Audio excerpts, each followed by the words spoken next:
이 영상을 보시는 분들은 어떤 삶을 살아가시는지 참으로 궁금하거든요. 제가 이 얘기를 왜 꺼내느냐면은 요즘 사람들은 삶을 되게 단순하게 살지 못하고 또 그 사회 구조상 보면은 되게 복잡하게 살 수밖에 없어요. 왜 그런 얘기를 하느냐 하면은 눈으로 보여주기식이 많고, 그리고 이제 그 대중매체가 발달이 되다가 보니까 SNS나 이런 데 보면은 사람들이 너무 그 명품이나 이런 것들을 자랑하고 삶살이를 눈으로 보여주다가 보니까 사람들이 자꾸 그거를 따라하게 되고, 그러면서 되게 삶이 계속 복잡해지는 거예요. 우리가 그거 아니래도 하루만 자고 일어나는 급변하는 세상에 스트레스 받고 어떻게 살아가야 될지 방향성도 못 잡고, 그리고 살아가는 사람들이 수두룩빽빽한데 정말 우리가 앞으로 어떻게 살아야 되는 데에 집중을 해도 시간이 모자라는데 엉뚱한 데 시간을 뺏기면서 시간 낭비를 하고 있는 거예요. 보통의 사람들은 거의 미니멀한 그런 삶들을 살기가 어려워요. 옛날에는 눈에 보이는 게 없다가 보니까 그냥 좁은 틀 안에서 살았는데, 요즘의 삶은 너무나 보여지는 게 많기 때문에 그런 것들을 따라 하다가 보니까 복잡하고 시간 낭비하는 그런 삶들을 사는 사람들이 굉장히 많습니다. 오늘 제가 이 얘기를 왜 하느냐, 저는 영어 코칭을 하는 사람이기 때문에 어떻게 하면은 영업을 잘할 수 있는지 이런 것들에 대한 것을 나누기 위해서 오늘 이 얘기를 하는데, 이 삼사리 얘기를 왜 하느냐, 사람들이 영업을 하는 데 있어서 사실은 집중 몰입을 해야 되는데 이 삼사리가 이렇게 복잡하다가 보니까 집중을 못 하는 거예요. 그래서 집중 못 하는 이유를 보면은 뭐 이래서 힘들어 저래서 힘들어 막 그러거든요. 사실 우리가 영업을 하면서 성장을 하려면은 오로지 집중 몰입을 해야 되거든요. 그러면 집중 몰입을 하기 위해서 뭘 해야 되느냐, 필요한 거 이외에는 우선순위를 두고 나머지는 다 빼야 되거든요. 제거를 해야 되거든요. 이렇게 제거를 해야 되는데 사람들은 이런 걸 못하고 한꺼번에 다 가져가려고 그래요. 그러면은 이것도 해야 되고 저것도 해야 되고 해서 뒤죽박죽해지거든요. 그거 아니래도 우리가 삼사리에서 살아가면서 문제를 해결하기 위해서 뭘 더하고 빼야 되는지를 모르는데, 더군다나 또 영어까지 해가면서 하려니까 더더욱 어려운 거예요. 그래서 우선 영업을 하면서 성장을 하고 싶다 그러면은 몰입이 필요한데, 정말 중요한 거 우선순위만 남겨놓고서 나머지는 잠시 제거를 해야 됩니다. 보류하셔야 돼요. 제가 이 말씀을 왜 드리고 있냐 하면, 저도 가정을 가지고 아이를 키워본 사람이잖아요. 저도 가정을 가지고 아이를 키우면서 저는 오직 일이 최고의 우선순위였어요. 그 다음에 아이들이었어요. 나머지는 별로 신경 안 썼어요. 그래서 이 두 가지를 하면서 미용을 하면서도 집중 몰입을 했었고, 또 인셀덤 화장품을 하면서도 제가 몰입할 수 있었던 거는 오로지 전화, 그 다음에 고객과의 만남, 이거에 시간을 다 썼어요.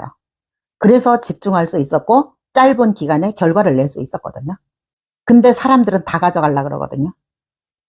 내가 무언가를 하고자 하고 성장을 하려고 그러면은요, 분명히 잃는 것도 있어야 됩니다.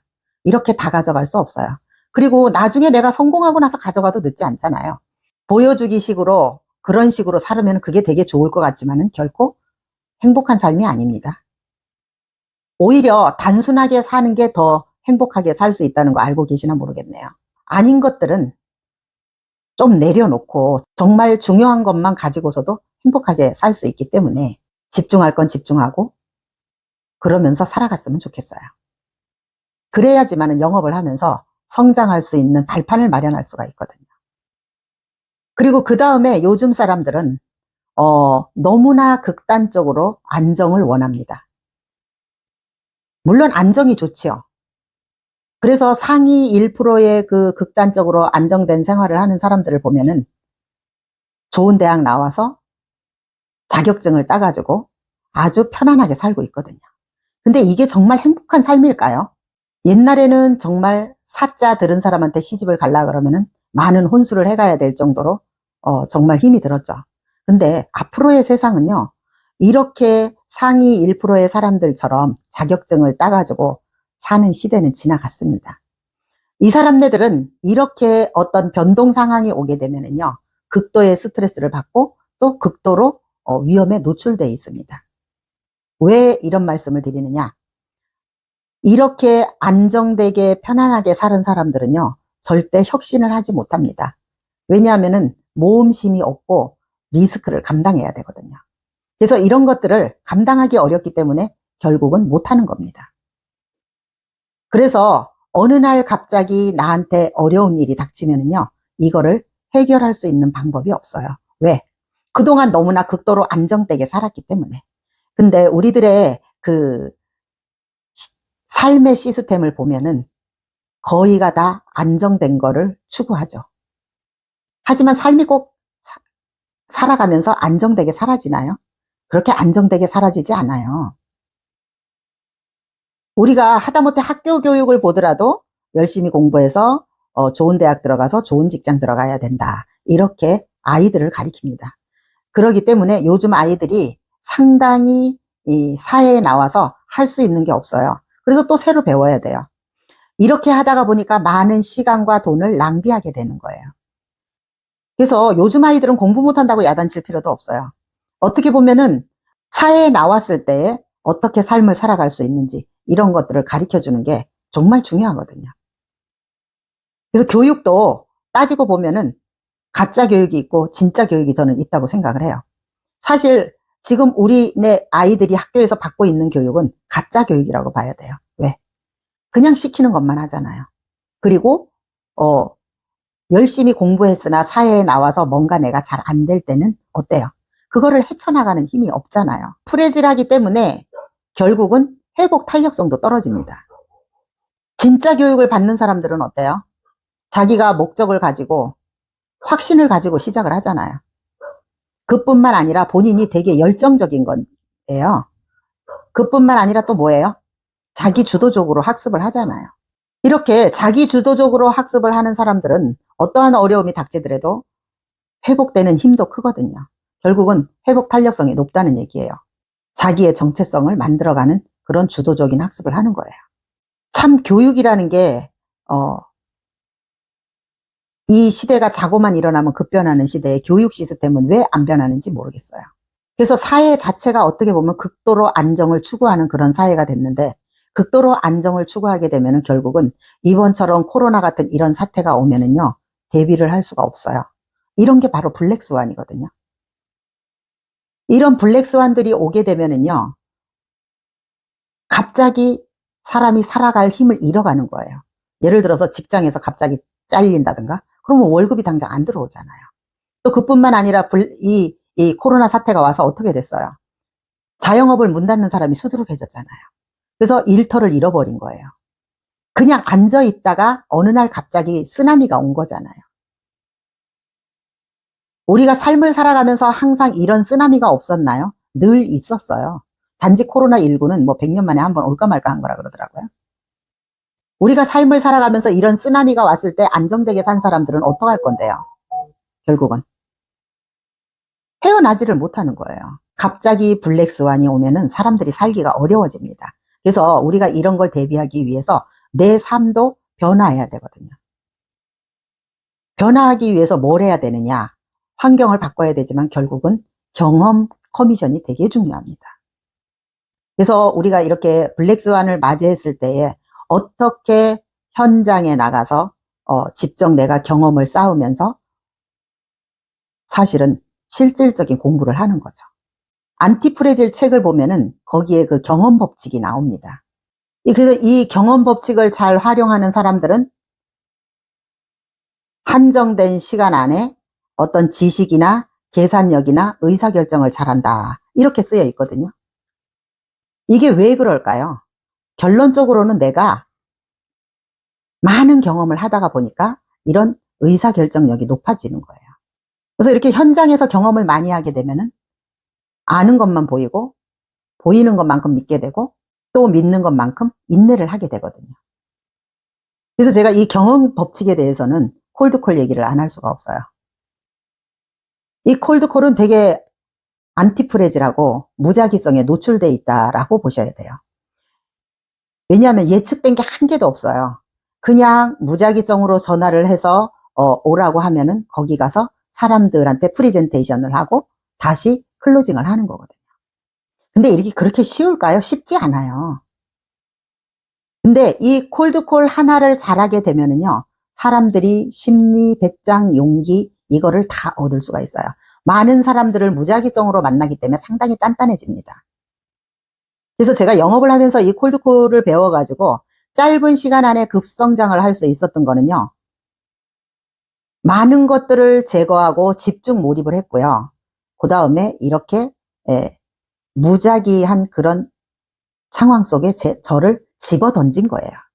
그래서 거기서 제가 살아남은 거예요. 이렇게 하다가 보니까 삶이 되게 순조로워지는 거예요. 그래서 이렇게 하나를 해서 많은 거를 얻을 수 있는 이런 것들을 하셔야 돼요. 사람들이 영업을 하면서 되게 쉽게 클로징을 하려고 그러고 쉽게 돈을 벌려고 하거든요. 그거는 절대 오래가지 못합니다. 영업 현장에서 사람들이 이 콜드콜을 배워가지고 어떤 식으로 하냐면 제가 이런 사람들을 봤어요. 우리가 영업 현장이 100이라고 생각을 하면은 주로 피라미드 이 꼭대기에 있는 사람들만 겨냥을 하려고 그래요. 이렇게 하면 영업 못해요. 이렇게 꼭대기에 있는 사람들을 겨냥을 나만 할까요? 딴 사람들도 하거든요. 그래서 콜드콜을 배우면은요, 이렇게 무작위성에 노출돼 있다라는 얘기는 그 밑에 있는, 피라미드 밑에 있는 사람들을 타겟으로 해서 영업을 하는 거예요. 그러면 위에도 가고 아래도 가고 다 하는 거예요. 영업이라는 게 그렇게 되면 시장이 넓어지는 거예요. 거기서 저는 많은 걸 배우는 거예요. 콜드콜을 잘하는 사람은요, 클로징도 잘해요. 고객을 만나러 가는 것 자체가 클로징이거든요. 그리고 우리가 영업해서 클로징 할 때 뭐예요? 고객과 함께 하는 게 결국은 심리 싸움이거든요. 심리에서 내가 이기는 거예요. 저는 이거 하나를 배워가지고 정말 많은 걸 얻었습니다. 우선 첫째, 가장 중요한 시간의 자유를 얻었어요. 제가 시간의 자유를 얻었다는 게 사람들은 그냥 쉽게 생각할 수 있어요. 부자들이 왜 돈을 벌겠어요? 시간의 자유, 경제적 자유를 누리기 위해서 돈을 벌거든요. 저는 그 중에 하나를 얻었습니다. 그렇다고 해서 시간의 자유를 얻었다고 하니까 사람들이 이걸 쉽게 생각하는데 절대 쉽지 않아요. 시간의 자유를 얻었다는 얘기는 제가 제 스스로 주도적인 삶을 살아간다는 얘기예요. 그 주도적인 삶을 살아가면서 그 안에서 또 돈을 벌고 있다는 얘기고요. 콜드콜 하나가 이렇게 많은 일을 하는 거예요. 그럼 다시 또 한번 얘기해 볼까요? 제 나이가 60대예요. 그럼에도 불구하고 앉아서 돈을 벌어요. 그리고 제 나이에 이렇게 하는 사람들이 얼마나 있을까요? 그래서 이런 것들을 보셔야지 단순하게 콜드콜만 보시면 안 돼요. 이 사람이 이걸 배워가지고 이렇게 성장을 했구나. 생각보다 다르네? 이러면서 보이지 않는 색다른 면을 볼 줄 알아야 돼요. 그래서 저 같은 경우는 이거 하나를 해서 시간의 자유를 얻었을 뿐만 아니라 함께 하는 사람들한테 인정을 받았다는 얘기예요. 사람이 함께 하는 사람들한테 인정받는 게 그렇게 쉬울까요? 절대 쉽지 않습니다. 함께 하는 사람들의 인정을 받았고 제 이름 석자를 알리게 된 거예요. 진짜 많은 걸 얻지 않았습니까? 그래서 저 같은 경우는 이 안티프레질이라는 책에서 여기 그 극단의 왕국이 나오거든요. 저 같은 경우는 이 극단의 왕국에서 지낸 거예요. 이렇게 무작위성에 노출이 되면서 공격적으로 내가 활동을 하고 그러다가 보니까 많은 시행착오를 거치면서 제가 이런 행운을 얻은 거예요. 극단적으로 내가 행동을 하게 되면은요, 여러분들도 이렇게 많은 것들을 얻을 수가 있습니다. 그래서 우리가 앞으로 이렇게 직업이나 이런 것들이 많이 없어지는 시대거든요. 그러면 나는 여기서 뭘 하고 살 것이냐. 앞으로는 창의성도 중요해요. 그리고 계속 이렇게 무작위성에 노출이 되는데 어떻게 살 것이냐고요. 그 영업 현장에서도 함께 하는 사람들하고 느낀 게 뭐냐면 사람들이 되게 조급해요. 빨리 돈을 벌고 싶어 하고 쉽게 돈을 벌고 싶어 하고 그러지만은 사실은 이렇게 빨리 버는 것들은 없습니다. 쉽게 되는 것도 없어요. 이렇게 빨리 되고 쉽게 되는 게 없습니다. 그렇기 때문에 결국은 꾸준히 천천히 그러면서 어떻게 해야 돼요? 내가 나를 이기려고 노력해야 돼요. 이게 가장 어려운 거예요. 사람들은 내가 나를 이기지를 못해요. 그러기 때문에 내가 나를 이기려면은 결국은 내 스스로 나와 싸워야 돼요. 그리고 어떻게 해야 돼요? 극복하고 나한테 투자하고 나를 키우고 그러면서 많은 시행착오를 거치면서 내가 성장이 되어지는 거예요. 많은 시행착오를 거치는 게 하나의 성장의 과정이고 성공의 과정이기도 해요. 우리가 여기서 배워야 할 건 뭐냐면요. 이렇게 무작위성에 노출되어 있을 때에 어떤 도구를 가지고 어떻게 살아남을 것이며 그 다음에 가장 중요한 것은 절대 포기하지 말아야 된다는 거예요. 뭔가를 시작했으면 될 때까지 끝까지 하세요. 왜 중도에 포기를 하시나요? 우리는 항상 대비하셔야 돼요. 언제 쓰나미가 올지 몰라요. 그래서 이 쓰나미에 대비하기 위해서 나한테 투자하시고 나를 키우고 많은 실험을 하면서 여러분들이 성장을 하셔야 돼요. 그 에디슨이나 이런 사람들 봐봐요. 얼마나 많은 연습을 거쳐서 그렇게 전구를 개발하고 그랬겠어요. 우리는 그만큼 노력 안 했잖아요. 그리고 요즘 그 트로트 가수들, 탑 가수들이요, 신곡이 나오면은 무대 위에 올라가기 위해서 1000번을 부르고 올라간다 하더라고요. 여러분들은 내가 고객을 만나기 전에 1000번 이상 연습을 해봤습니까? 아니잖아요. 100번이라도 해보셨습니까? 그래서 저는 제가 나이가 먹었음에도 불구하고 이렇게 배우고 노력하는 것은 제가 의미 있는 일을 하기 위해서 계속 배우고 노력하고 새로운 시나리오를 써서 실험하는 이유이기도 해요.